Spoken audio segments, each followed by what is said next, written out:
Okay, so if you're here, I'm gonna guess that you're interested in decorating with natural food colors, but you're also a little bit nervous because you don't want to waste money or mess it up. And I totally get that, because that's exactly how I felt when I started. I want to walk you through what actually matters so that you don't have to go through the trial and error like I did. So one of the biggest concerns that people have is the cost, because natural food colors can be really expensive.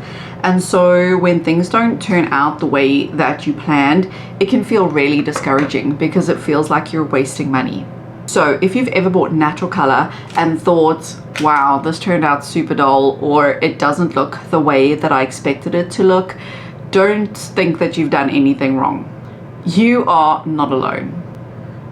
So one of the biggest mistakes that beginners make is that they treat natural food color just like artificial dye, and they're not the same. They have different ingredients, different chemistry, and as the name implies, natural colors come from nature. But the good news is that once you understand that, things get a lot easier. You start understanding how to mix your colors differently, and you start understanding that adding more color does not always equal a more vibrant or deep shade. Sometimes adding too much color can actually dull your icing. The thought of this sometimes puts people off because they don't know what they're supposed to do differently. They understand that natural colors are not the same as artificial dye, but how does that work into them decorating and making cookies and decorating cakes and things like that? For example, natural pigments take much longer to develop in icing, and so typically you need to start your icing ahead of time so that you don't have to add too much product and you allow that time that the colors need to develop and really get immersed into the icing. And I promise you the difference is day and night between icing that has really sat and those colors have been able to develop. The other thing that makes them very different is that they can be sensitive to pH, and that has got to do with the acidity or the alkalinity of your icing. And so figuring out which colors are pH sensitive is going to help you to work out why your colors are not necessarily turning out the correct shade. Sometimes your blue can look very purple, for example, because blue is very pH sensitive. And the main ingredient in most natural food color in the blue is spirulina, which happens to be a pH sensitive pigment.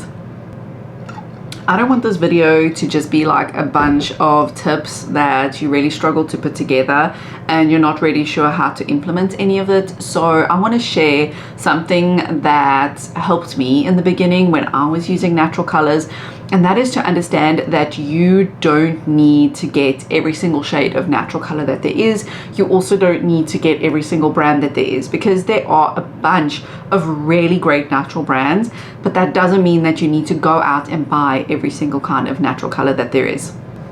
Learning color theory is going to be a major help when you switch to natural colors. So learning how you can use the 3 primary colors to give you 12 or more shades is going to be really, really important. So long as you have yellow, blue and red, and you're able to get a good shade of yellow, blue and red, you will be able to create a whole bunch of colors. So I have a ton of shorts where I show a cookie wheel that I created, and it is basically 12 different shades, and I used various brands to create those, so each one that you see is a different brand. I've used Prism for it, I've used Pixie Dust, I've used Color Kitchen, and generally the idea with those is I only take 3 different products and I use that to create all different shades, all 12 of those shades in there. And I promise you it's a lot easier than it sounds. So long as you can nail the yellow icing, the blue icing and the red icing, you can then use those to mix other shades and other variations, from purple all the way to cyan to amber, orange, anything that you can think of. Something that I think a lot of people overlook in how to save money when switching to dye-free is by actually purchasing the dye-free colors from the supplier or the manufacturer themselves. Oftentimes when they sell through a third party, even somewhere like Amazon or Walmart online, they typically add a fee onto it because these platforms and marketplaces, they take a big share of the profit. And so typically when you purchase directly on the company's website, they have the prices a lot cheaper, and you are also able to use coupon codes, which a lot of people really take for granted that you can save a lot of money with coupon codes. If you look in the description, I've actually got and shared my coupon codes that I have for some very popular dye-free brands, and some of them will even get you up to 15% off, which is massive if you consider the amount of food color you are going to be purchasing in the future. I want you to know that dye-free decorating without stress or without chaos is totally possible. And if you haven't figured it out yet, you are not behind. You are right on time. You just haven't figured out the right technique yet. So if this is something that you are trying to learn, like you're trying to figure out natural decorating, then you are in the right place.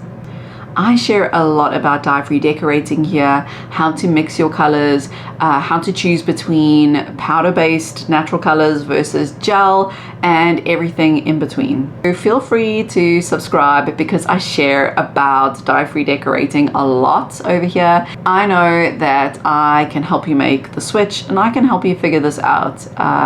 Going forward, you can be a successful dye-free decorator.